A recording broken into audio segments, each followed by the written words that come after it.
मैं इंसानों से सख्त नफरत करता हूँ। उन्होंने मेरी नज़रों के सामने मेरे शेर बाबा और शेरनी उम्मी को गोली मार दी और उनकी खाल आतार कर ले गए। बाबा और उम्मी की मौत के साथ मेरे बचपन की खुशियाँ भी खत्म हो गई। ऐसे कड़े वक्त में मेरे बेहतरीन दोस्त चीते और उसके घर वालों ने मुझे सहारा दिया। दूसरे जानवर भी मुझसे डरने की बजाय मेरी दिलजोई करते। अब मेरी जिंदगी का मकसद इंसानों से अपने वालिदैन के खून का बदला लेना था। अगर कोई शिकारी जंगल में कैंप लगाते तो मैं और मेरे दोस्त उन पर हमला कर देते और रूपोश हो जाते। मेरे दोस्त चीते का भाई भी जब छोटा था तो इसे भी शिकारी पकड़ कर ले गए थे, मगर वो बड़ा होकर किसी न किसी तरह भाग कर जंगल में वापस आ गया था। अब वो भी हमारे गिरोह में शामिल था। इसका एक फायदा और भी हुआ, इंसानों की जुबान भी समझने लगा था। इस तरह जब शिकारी हमें पकड़ने का कोई मंसूबा बना रहे होते तो वो छप कर सुन लेता और हमें आगाह कर दिया करता। कुछ अरसे बाद एक उधेड़ उम्र बावकार सा आदमी अपने घर वालों के साथ जंगल में आया। वो एक बड़ी और मजबूत गाड़ी में आए थे। इस आदमी के साथ उसकी बीवी, एक नौजवान लड़का और एक छोटी बच्ची थी। हम हैरान थे कि इस खतरनाक जंगल में कोई शिकारी घर वालों के साथ तो नहीं आता। चीते ने घात लगाई कि सुन सके आखिर मामला किया है। अंधेरा सर पर था। वो आदमी और औरत गाड़ी से बाहर खड़े बातें कर रहे थे। इस आदमी ने कहा, मेरे दुश्मन सोच भी नहीं सकते कि हम इस खतरनाक जंगल में रूपोश हो सकते हैं। मुझे वो फाइल लाजमी कमिश्नर तक पहुंचानी है। हमारे मुल्क के गद्दारों ने मुल्क को तबाही के दहाने तक पहुंचा दिया है।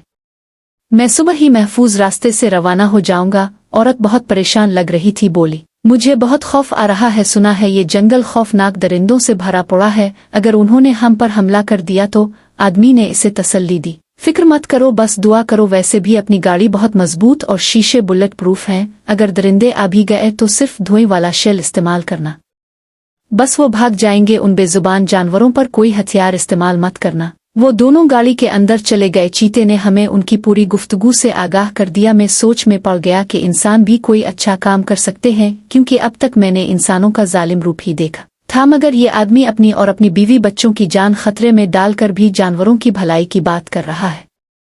मैंने तमाम साथियों को अपने मंसूबे से आगाह कर दिया कि सुबह जब ये आदमी रवाना हो तो कोई इस पर हमला नहीं करेगा, बल्कि छपकर उसके बीवी बच्चों की भी हिफाजत करेंगे। सुबह होते ही वो आदमी रवाना हो गया। हम उसके बीवी बच्चों पर नजर रखे हुए थे। अगले दिन चीते ने बताया कि वो औरत अपने बेटे से कह रही थी कि हैरत की बात है, तुम्हारे पापा तो कह रहे थे कि ये जंगल बहुत खतरनाक है, मगर मुझे तो एक लोमड़ी तक नजर नहीं आई।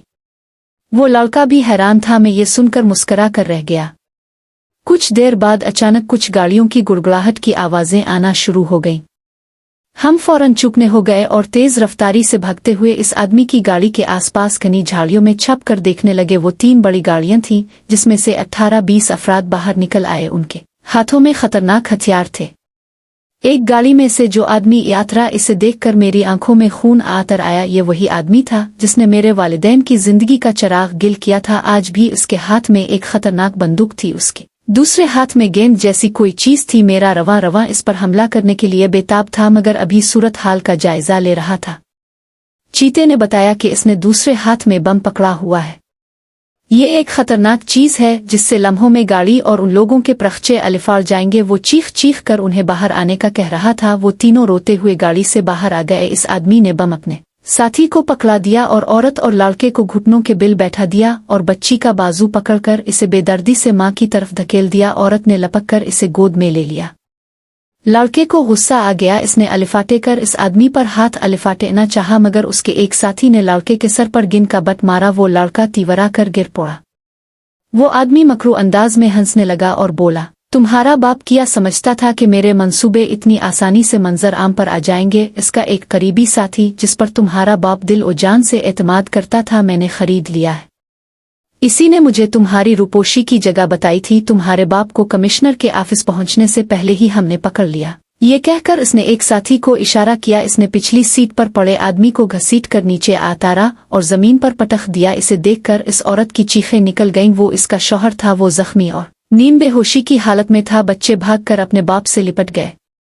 इस आदमी के चेहरे पर एक मकरू मुस्कुराहट थी। वो बोला, पहले मैं तुम्हारी अजीज बेटी को गोली मारूंगा ताकि तुम निशान इबरत बन जाओ और तुम्हें पता चल जाए कि मुझसे टुकर लेने का अंजाम कितना भयानक होता है। ये कहकर इसने गिन बच्ची की तरफ सीधी कर ली। अब यही वक्त था हमला करने का। मैंने एक जोरदार धाड़ मारी। मेरे तमाम साथियों ने बैक वक्त उन जालिम लोगों पर हमला कर दिया।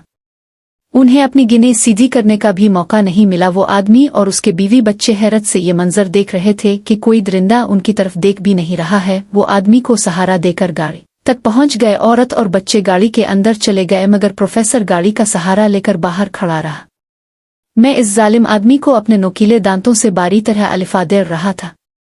कुछ लम्हों बाद उसकी चीखें थम गईं। तमाम जालिम अपने अंजाम को पहुंच चुके थे। हमारा कोई भी साथी जख्मी या मरा नहीं था। मैं इस आदमी के करीब पहुंच गया। इस आदमी की आंखों में खौफ के बजाय दोस्ताना चमक थी। इसने मेरे सर पर हाथ फेरा। मैं 2 कदम पीछे हटा और झाड़ियों में गायब हो गया। मेरे साथियों ने भी मेरी तकलीद की। वो लोग वहां से रवाना हो गए। दूसरे दिन सुबह ही जंगल में पुलिस अफसरान और बहुत से लोग कैमरे लिए आन पहुंचे। वहां का मंजर देखकर सबके होश अलिफाड़ गए। वो आदमी यानी प्रोफेसर भी उनके साथ मौजूद था। उसकी हालत बेहतर लग रही थी। इसने सब माजरा पुलिस वालों को सुनाया, जिसे सुनकर सब हैरान थे। इसने मीडिया वालों को बताया। ये लाशें देखकर आप खुद ही सोच सकते हैं कि इन दरिंदों का मकसद उन जालिम लोगों का खात्मा करना था, वरना वो अब तक उन्हें खा चुके होते। थोड़ी देर बाद वो सब वहां से रवाना हो गए। वो आदमी थोड़ी देर खड़ा होकर आदेर अलिफादेर देखता रहा। मैंने झाड़ियों में से अपना चेहरा जरा सा ऊपर अलिफाटे आलिफ। इस आदमी ने मुस्कुराकर मेरी तरफ देखा और हाथ हिलाकर गाड़ी में बैठकर चला गया। मैंने खुशी में जोरदार दौड़ मारी और भागता हुआ अपने साथियों तक पहुंच गया।